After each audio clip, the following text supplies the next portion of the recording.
realized you couldn't hear me. Is that Amy on the phone or is that Madison? That's me. And she just let me know she's also having some computer issues as well. Okay. Yeah, she was struggling to get off the phone when we were closing it out, so I thought I would just try a different invite, but that probably isn't the issue. Oh, good old technology, I tell ya. Yeah, right? We'll just give Amy in. It wasn't an issue as long as things weren't going wrong, but as soon as things start going wrong, like 5 minutes just goes real quick. Oh, yeah, definitely. Oh, gosh, and we've got this until 11. Yeah.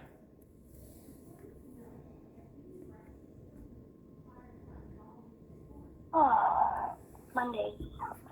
Right? My power went out last night, actually. Oh. We had a tree fall. Oh. So luckily my husband's dealing with that, but yeah. I cannot believe this weather. Like, we went to bed last night, it was raining a bit, but Yep. I was shocked when I woke up and saw all the white snow. Yeah.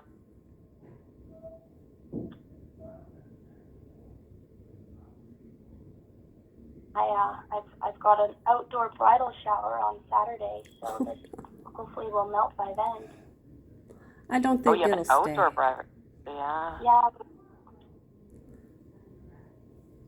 That's Calgary for you, hey? Always have to have a plan B.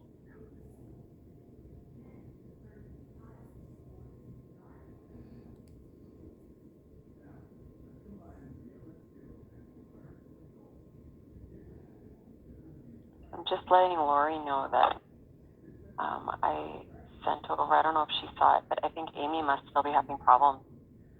Mm-hmm. I'm just going to go down at my end. I'm going to just unplug it for a long time and then go plug it back in.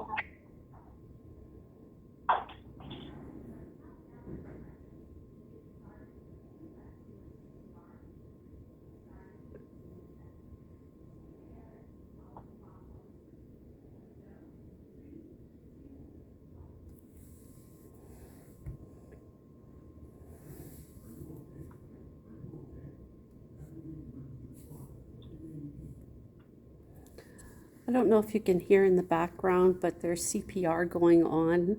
Oh, no. And there's just that pocket wall, so if it's loud, I apologize. No, can't hear anything. Good. Hello. I keep hearing, "Are you okay? Are you okay?" Hi, Amy. I had to do a hard Reboot. Yeah, like and it looks like Maddie's having trouble too. Yeah, I know. Oh, is weather related, Maddie? Maybe. Oh, I'm sorry. All right. Well, I think, and Lori, thanks for joining. She just popped on exactly the same time Amy did, so maybe we'll get going given the time. Absolutely. And this is Grievance 870626. Perfect. All right. So this one, I'll read it really quickly. You have a copy, right, Jack? Okay. So again, this one was submitted December 2nd. My employer has allowed for bullying and harassment in the workplace. Further, my employer has allowed for targeted actions to contribute to my lack of training and success in the workplace.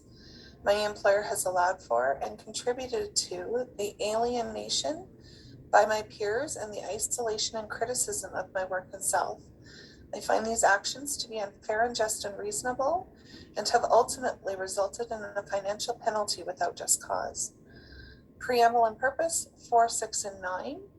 And any other pertinent legislation, regulation, or policy in particular, but not limited to the AHS policies and Alberta human rights. The redress sought is a cleared file in relation to this issue, and a declaration that the employer has violated, misapplied, and misinterpreted the collective agreement, and that the employer immediately cease and desist in their discriminatory and harassing behaviors towards me. and that the employer immediately take all necessary and required steps to ensure a safe and respectful return take place to my permanent FTE, and that my employer commit to a successful training program for my position, free of the previous barriers, and that I receive damages and to otherwise be made whole and any other remedy deemed appropriate in the circumstances. So, Jack, I do have a copy of your MSN, which is all I was essentially going to be prepared to speak to. Do you have a copy of your MSN with you? No, I do not at this moment, no. Do you want me to kind of use that? And I believe it's the one that, you had kind of updated. However, I don't know for sure. I'm prepared to kind of speak to it from that perspective, and you can supplement, or Sure. do you want to kind of just use your own words and say what happened? You're tired. You worked a night shift last night. Which is easier for you? I'll just perhaps start, and if I've not covered something in the MSN, maybe jump in and remind me. But generally, there were a great number of social events to which I was not invited, including the day of training with Teresa. There was, yep. Yeah. I think it's important to actually address the MSN, okay? And if there's something in there that you think you need to give more detail to, because it's really well written, okay? Jen, it's important to know that this has been investigated at this point, and I'll speak to the findings of it at the end. Is that okay? So here's Jack's MSN complaint. So I feel the expectation to be proficient in all areas of the job in only 11 to 12 weeks is out of line due to a marked lack of training and support. I was blamed for a lot of errors, and having to defend myself several times a day was unsettling, tiring, and stressful. In addition, inappropriate disclosure to staff of accommodation and job status undermined my success, and I felt set up to fail. Training consisted of a few days with Olu in Strathmore, using a binder of incomplete processes that were not in any discernible order. The second week was spent in Airdrie, little crossover to Strathmore processes. Teresa Shave was in the office on her last day of retirement, but training was frequently interrupted as she caught up with staff after being away for several weeks. She got stuck in alarm over process changes, telling me I was doing things wrong. Time with Olu was sometimes canceled, and training occurred during impromptu Skype calls, regardless of the activity in the office. I had to complete Paris training while taking calls at reception, as sometimes Olu could not cover the desk to allow uninterrupted learning. Paris training didn't appear to be organized at time of hire, and it would have been better to complete while I was at the Airdrie office. In mid-October, Teresa Shave provided 3 days of one-on-one training for a new part-time staff by the name of Laura. I noted my hope in visiting the Chestermere office for the same, and it didn't go forward. During the training, Teresa made passive-aggressive statements, argued about the processes, and was dismissive of the changes the manager had asked me to make. Although both Teresa and Laura were in the office while I was away, they did not do daily staffing updates in the calendar, etc., and I got chided for not having done it on my first day back to the office. Laura was not required to take phone calls or greet clients, so I was doing this while Teresa showed Laura scheduling and told Laura, "You'll be doing the bulk of the scheduling." My manager had told me this was my job, so how would Teresa come to that understanding? Staff interaction with Laura was astonishing. While I barely received an answer when I said good morning to staff, they were crowding around her seat discussing their personal life. I was so confused by this and really tried to put it into perspective. They knew each other outside of work, perhaps? The manager was made aware that staff rarely discussed coverage during morning report. This was necessary to do my job, and a few staff were less than accommodating when I asked questions. The lack of support and bristling was disconcerting and confusing. Changes were requested by the manager, such as filing system, toolkit reorganization, etc. But I had to defend the changes because I didn't inform the staff or ask for input. I explained that if that were the case, I needed time during the morning report. There was a plan for Olu to directly ask me for updates, but if she was not on the call, it was overlooked, or I had to literally ask for it 3 to 4 times in that same meeting. There were instances hard copy and electronic files and other paperwork went missing, and I began to feel sabotaged. For example, Teresa threw out documents I had in a pending folder. She said it wasn't necessary anymore. I let it go because I believed I might find an electronic copy on the shared drive. It wasn't there, and in the morning report, Leanne said I had to ask Teresa about it, and she said it was on the drive. Olu asked me to explain what happened, and I did, but it was obvious the paper was thrown out, as I had said, and staff had asked Teresa about it.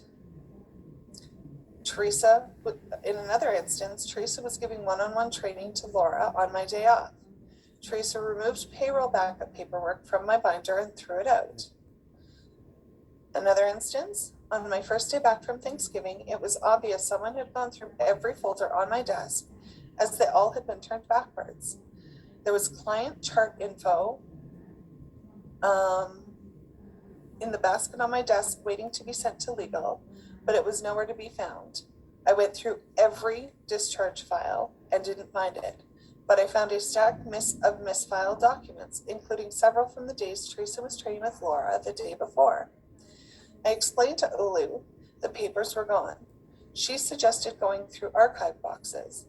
Leanne did this, and an entire chart was found, and Leanne faxed everything to legal. I'm unsure if the few papers I had were ever recovered. A vacation request Excel file was lost. I had no connection with it until staff asked me to find it in late October. A quick search of the drive showed several versions, all connected to a Janelle Bosch. I took a screenshot, and no versions associated with Teresa Shave. Olu asked me to check my trash.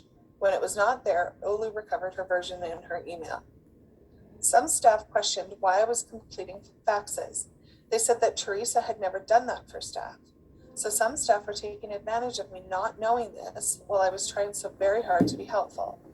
They also denied using a form to discharge clients, yet when Teresa was in the office, she went looking for the sheets because she said the staff were required to use them. Staff became exclusionary, and Leanne Owl organized social events, but I was not invited. This started with Teresa's retirement party after work. I was confused by their behavior and tried to make sense of it by thinking of alternative reasons why. Yet some staff told me I had completely changed the atmosphere in the office for the better, but others were saying the opposite and behaving poorly. Several times I told Olu that I loved the job and it was my intent to relocate. The work processes and how they fit together was more understandable. I began saving boxes, and staff were aware of my intent to relocate, and I moved to Strathmore on October 27th. When Lori called me November 4th about the HR meeting, I was floored and visibly upset. I called EFAP for support because I had been devastated. When some staff saw my visible distress, they tried to support me. They indicated they felt the entire placement was poorly handled. They had witnessed staff taking advantage, being unhelpful, telling me semi-incorrect information, and aggressive in their manner and interactions with me. Then I learned that the accommodation had been shared with staff. Lori had been offered the job, but Olu told staff I had to be accommodated. When the HR meeting was scheduled at the 3-month date of hire, staff behavior started to make sense. They had set me up to fail so that the other person could have the job. I felt so confused and upset. I was sick on Friday, fully intending to still take the HR meeting by Zoom. However, it ended up being rescheduled. On Friday afternoon, Leanne told staff that Laura is the new admin in Strathmore. How would she even know that before I officially knew my job status? I also learned that Olu had invited staff to meet with her individually to obtain feedback on my progress, but left out staff who worked well with me. Leanne, who is an LPN, had told staff that clients don't like me, but Cheryl, what's Cheryl's classification? Case manager, she's a nurse. Had taken a call from a client who said that I was actually a breath of fresh air. Olu only asked once about an interaction with a client, and it was apparent the client had regularly, quote unquote, gone off on other staff. Leanne told Cheryl that my disorganization won't be missed. Olu has only said keep appointments in a particular format, which others do not follow, and regularly check staffing. Both tasks greatly improved in the past weeks, and it wasn't only me who booked appointments. Leanne said I didn't interact with the group, yet she organized 3 to 4 social events and never invited me. I told Olu about both of these and how it made me feel. Leanne only started to greet me in the mornings a few weeks ago. She steered me wrong in charting and appointments a couple of times. I ended up having to defend how it was done and why with other case managers. Nikki also said I don't talk to her. Just last week, I offered Nikki a face-to-face condolence on a significant loss. There have been times when she would call me Jackie, and I purposely have chosen not to respond. If she repeated the name, I would say, oh, you mean me? I go by Jacqueline or Jack. Nikki frequently ignores my attempts to announce client calls. She has asked me to take a message because she doesn't want to speak to the client. When covering other staff, Nikki frequently says that she doesn't want to deal with someone else's clients. I have spoken with Olu about that too. Unbeknown to me, Trina sent Olu an email saying I compromised patient safety. However, in early November, Trina worked in Chestermere and I texted and emailed the client information several times. Late in the day, she called me about a client. I asked if she was getting my texts and she said no. Instead of using her phone, it turned out she was using another one and never bothered to tell me. When I mentioned the clients, she said she didn't know them and the Chestermere team would have to deal with the death notification. Trina only works 3 shifts every couple of weeks and is usually covering the caseload of an absent case manager. When I provided her with the patient info or transfer a call, she usually says she doesn't know the client and leave it for the case manager to follow up. Sometimes she simply declines to take the client calls. There are other questionable things that went on with Nayla, who is very tight with Leanne or Teresa, and to a much lesser degree with Jennifer Matatal, Janine, and Michelle. Shelley and Cheryl and others have been targeted in the past with bullying by Leanne and Teresa, and who also remain very good friends.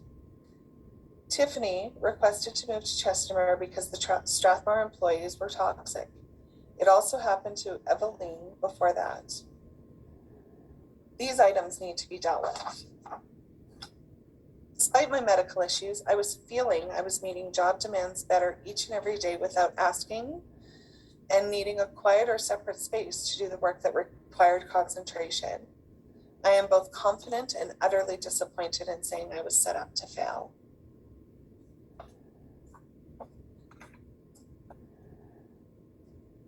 So as I said, it took quite a bit of time, but ultimately, based on this MSN complaint that was submitted by Jack, it did end up being investigated. And although Jack's complaint came back as unfounded, Jack, for bullying and harassment, Yeah. The one thing that was actually quite promising from that, and although we don't agree with the unfounded complaint, which is why we're still taking it to grievance, is the fact that we were advised that there were a number of items that were taken forward to the line area through ops that they felt needed to be addressed. And so I find that promising. We don't often get that kind of feedback when we're going through these processes, especially when we're told something has been unfounded.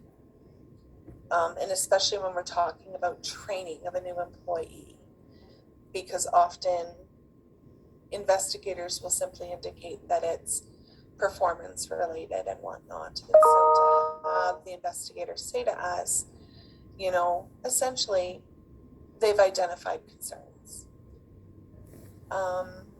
You know, it is our position that there, you know, the situation at Strathmore was a setup for failure, that there was some bullying and harassment, and that leadership is accountable to ensure those things don't take place.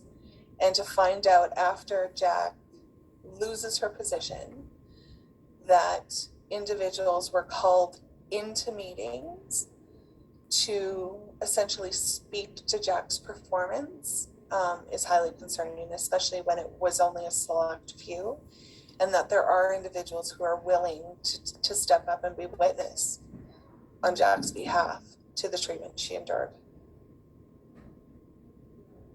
Jack, do you have anything to add?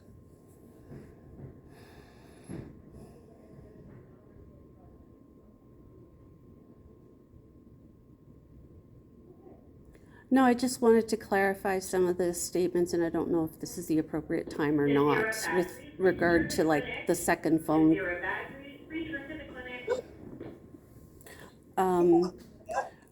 There had been 2 people in that Strathmore office, so there were 2 phones, and they rang independently of each other. So my request was not to eliminate a phone, but just so that all calls came in on the one phone, so that I wasn't actually trying to answer literally 2 telephones, which were 4 or 5 feet apart. I had a headset to take phone calls, and it died. And it was replaced with a Skype headset, which did not address taking telephone calls. If I were to be 10 feet away in the file room, I could still pick up a phone call if I had a phone headset, but I was given a Skype headset. So yeah, phone calls could be, I would say in the first few weeks, there were a high volume of telephone calls. And then later they started to peter out, and I asked Bill, is this kind of normal? This ebb and flow, it seems kind of extreme. And I actually had a couple of them dial the phone number from their cell phones, because like there are 0 phone calls coming in. Are the phones broken? And no, it just happened to be a low volume day.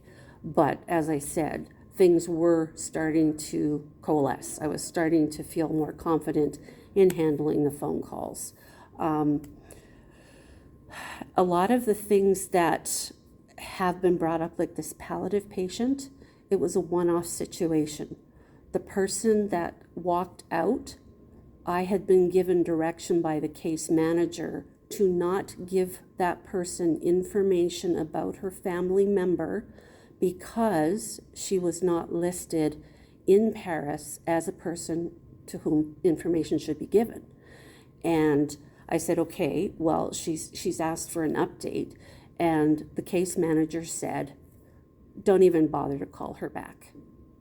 So what happened was she came back after a week and said, well, it would have been nice if you had just called me and said, I can't give you information. And at that point, Leanne intercepted this person and took her out into the hallway, and I did not get to defend myself. And then a week or so later, the person came back and bypassed me, did not even acknowledge me, and just went straight to Leanne's desk to talk to Leanne. So I don't know what happened out in the hallway, but I was given direction not to give any information, not to even follow up with a phone call. I discussed that with Olu, and she said, well, as a courtesy, we could have said, this is our position. I said, okay, I'll know for the next time. Again, in a just culture, you would think, okay, I get where it came from, I get what happened, this is how we're going to do it from now on. And the palliative patient, it was one. A phone call came in from the palliative nurse in Okotoks to see a client. She had left a voicemail. She did not reference a Paris number. She did not spell out the patient's name. And it was, the pronunciation of the name did not follow how it was spelled.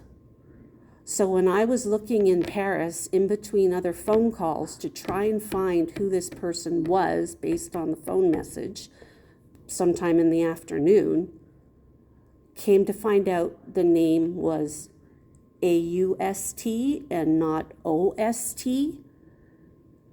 And Jennifer would not have been in the office to go see the client, and she received the information in the morning. And again, that would have been a one-off situation. Patient care was delayed by 4 working hours, and the patient would have been seen the next day and brought up in morning report.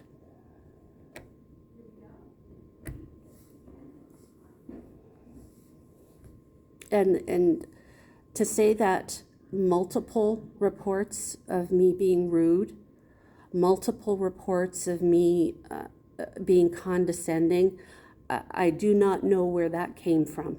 I really do not know how any of my interactions could have been construed that way.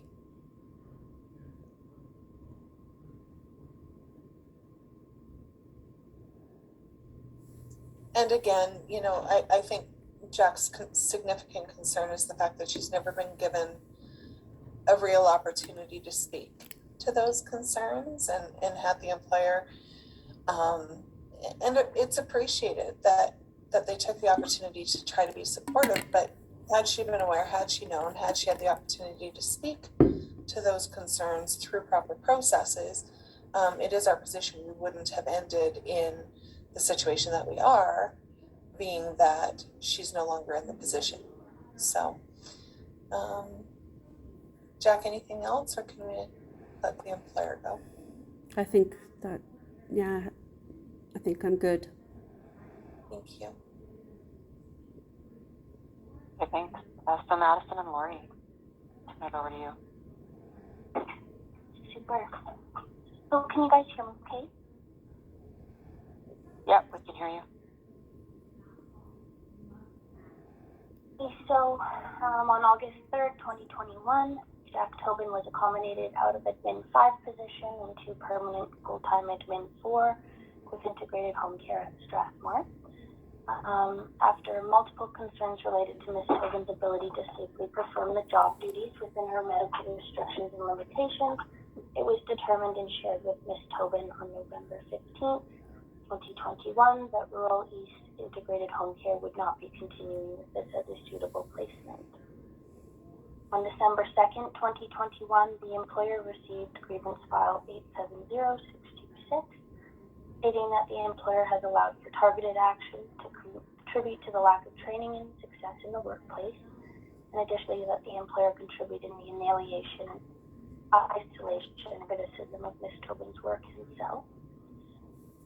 As previously stated, Ms. Tobin came to the department with previous Admin 5 experience and was initially provided the same amount of orientation as any Admin 4 would receive coming into the rural North or East home care team. And further, when it was identified that Ms. Tobin was overwhelmed and needing further supports and additional training was provided by management, admin staff, clinical colleagues up to a 3-month time frame.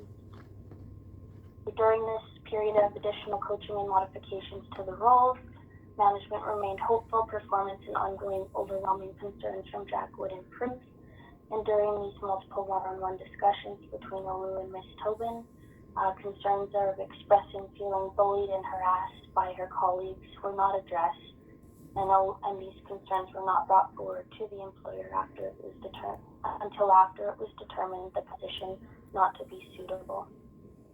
So with that, I am referring to AHS Policy 1115, Respectful Workplaces and Prevention of Harassment and Violence, which states employees are responsible to actively address and attempt to resolve conflicts that may affect them in the workplace, and as well seek assistance from manager, medical leaders, supervisors, and other supports where necessary.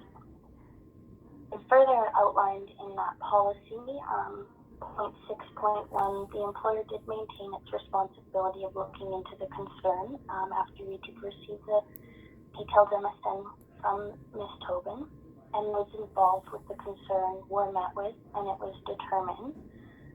The concerns brought forward did not align with the definition of bullying and harassment, which states, meaning any single incident or repeated incident of objectification or unwelcome conduct, comment, bullying, or action by the person that one ought to reasonably know or would cause offense of humiliation to a worker and adversely affects the worker's health and safety, including but limited to discrimination and sexual solicitations or advances.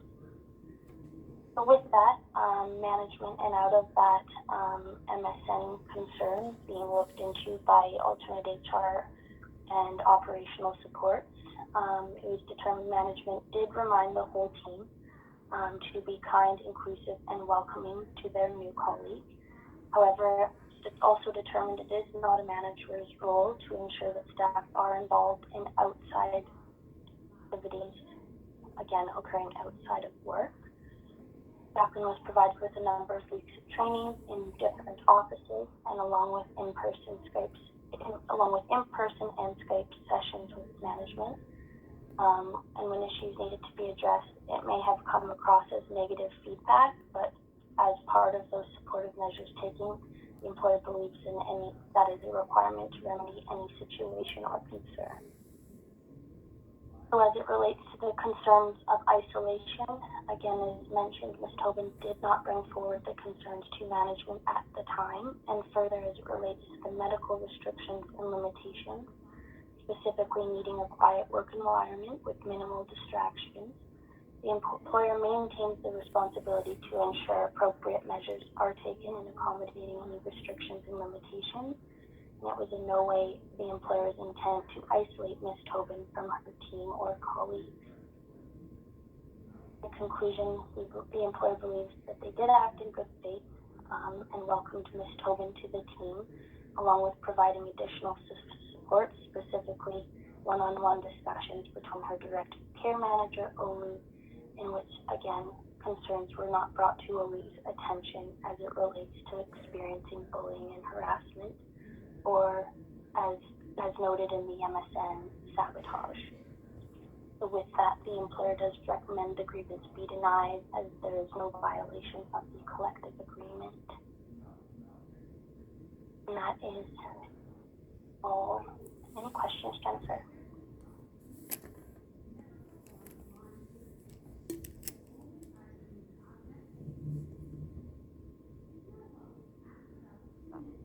Sorry, there was a lot there. Just gonna take a peek here.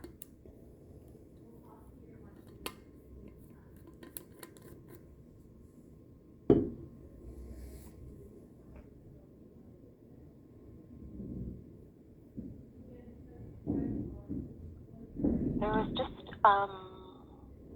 I just had a question around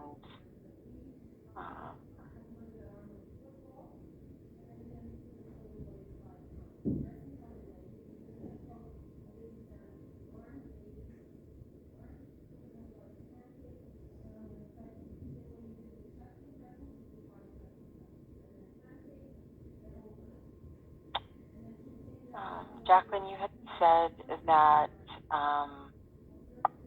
your, I guess, status of an accommodation had been divulged after you had left the position. You said that somebody got the full-time job before you even had the HR meeting. You clarify. My accommodation status was divulged before my start date, August 3rd. And on November 5, Leanne Owl announced to the team that Laura was moving into the position. And by that time, I had not even met with HR and Lori Halliday to discuss my status in the position. That occurred, 10 days later on the 15th?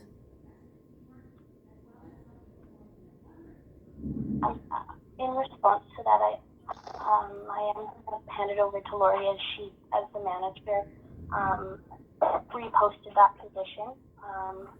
Lori, when it comes to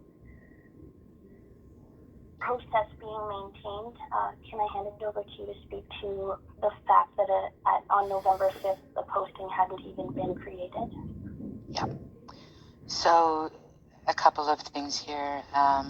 Originally, an individual had been hired into that position full-time, and when this accommodation came forward, and so that full-time position was then offered to that individual as a part-time position. At no time did we ever discuss with the team that there was an accommodation coming, just that there was a change in the individuals who were going into the full-time position and into the part-time position. If people make inferences, that's not what I can control, but that was not brought forward, only a change was happening. So the individual that was in the part-time position, once this HR meeting had taken place, was then now covering full-time in Strathmore. And then the full-time position, was then reposted.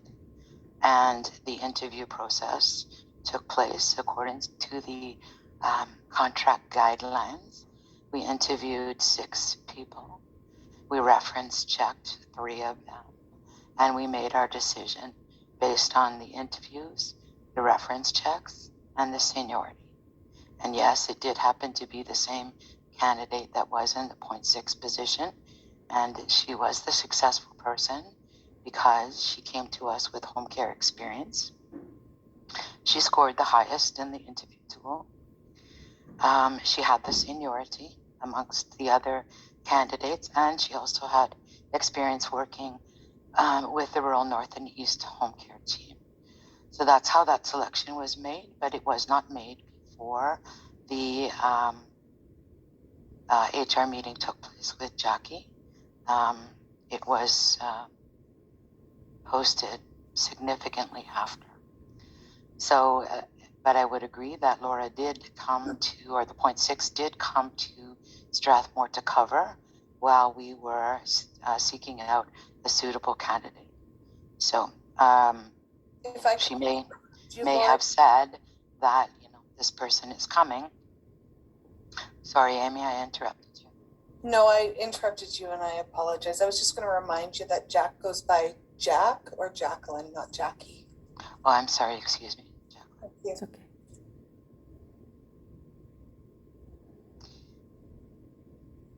We always go to the Jackie, don't we? Yes. It's curious that people noted the word accommodation and not a change when they heard the information from Olu. I think you're on mute. Well, again, that's hearsay. I can't account for it. Okay. I only know what my process is. I only know what Olu's process is. We have accommodated workers all the time coming to the team, and it's not a discussion. This is the successful candidate. So if I could ask, because I've been through many accommodations with many members as well, and am very familiar with the process. And when there's a potential accommodation occurring, and Madison, you may have to kind of jump in here as well, but when there's a potential accommodation and there's a vacancy, that position, once it's identified as a potential, that position is frozen, and so an individual can't have been hired into it, or is not hired into that vacancy because it's frozen prior to the meet and greet and so on and so forth. And so I'm kind of wondering a little bit about that initial situation that took place there. Are we able to speak to that a little bit? We had gone through the process of the posting, the interviewing, and the reference checking before we were advised that it was being held for an accommodation. Now, normally speaking, you're correct.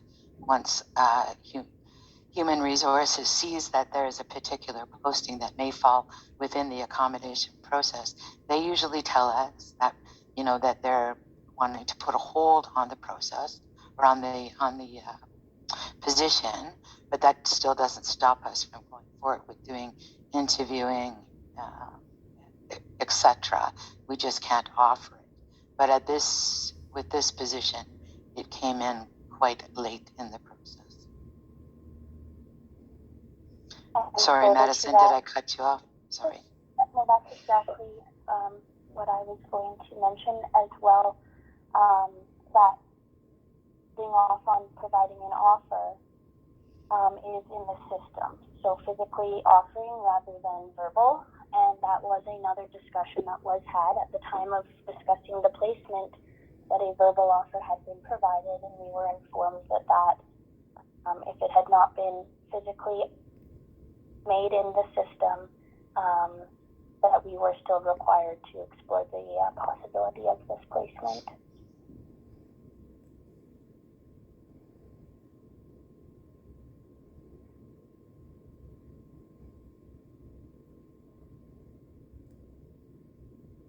And I apologize, Jennifer. That whole conversation piece happened based on around your question asking. So. No, that's okay. It provides kind of the clarification I was looking for. Okay, given the time, we've got 1 minute left. I have a lot to go through, and I'm just wondering about timelines on this. Madison or Amy, I know it's been long. I think let's have a chat about that, because I believe that timelines on our extensions are up until May 9th, so would you be willing? How long do you think you need, Jennifer? Because we basically have very limited timelines right now, and we'll provide you with what you need. I did want one quick rebuttal, just to the comment that was made in regards to management reminding the whole team to be welcoming and kind.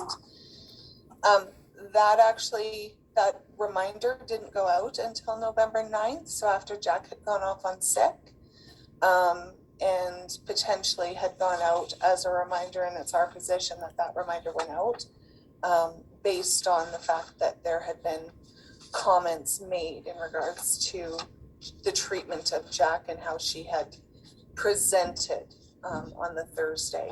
It was the Thursday, Jack, when you got upset? The 4th. Actually, that wasn't actually directed at Jack situation at all. It was directed at another situation that came forward to my attention when I was covering for Olu.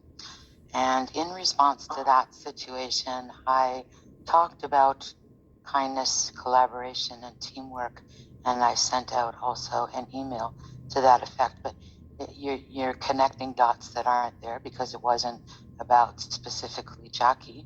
It was about another incident that was brought to my attention. And so that's how that happened. And then in response to the MSN, there's also been some sessions from EFAP with the staff around teamwork, collaboration, working together. So taking from some of those recommendations. But the one that you're talking about is not connected to Jacqueline in any way. Sorry, I was going to say Jackie again. I'm sorry. Okay, thanks. Okay, it's just 1 minute after 11. How is the end of the week? How's Friday? Is that okay? That's beyond amazing. I don't think I would have had that expectation for you. I'll do my best. I was going to say next week, but I know time is really ticking on this. It's been going on a long time. I may need longer depending if I can't get through, but we'll see how we can do this. Yeah. Jennifer, I'll send an email just to get that in writing, and then Jennifer, if you do need some additional time, let me know and I can connect with Amy. Does that work? Yes. Yeah, I'll see what I can do. Yep. Okay. Thanks so much for your time today. Thank you. Thanks for staying up, Jacqueline. I know you had a long day, It's all a long good. night. It's all good. Okay. Thank you. All right. All right. Have a great day. Bye. Bye-bye. Bye-bye. Yep.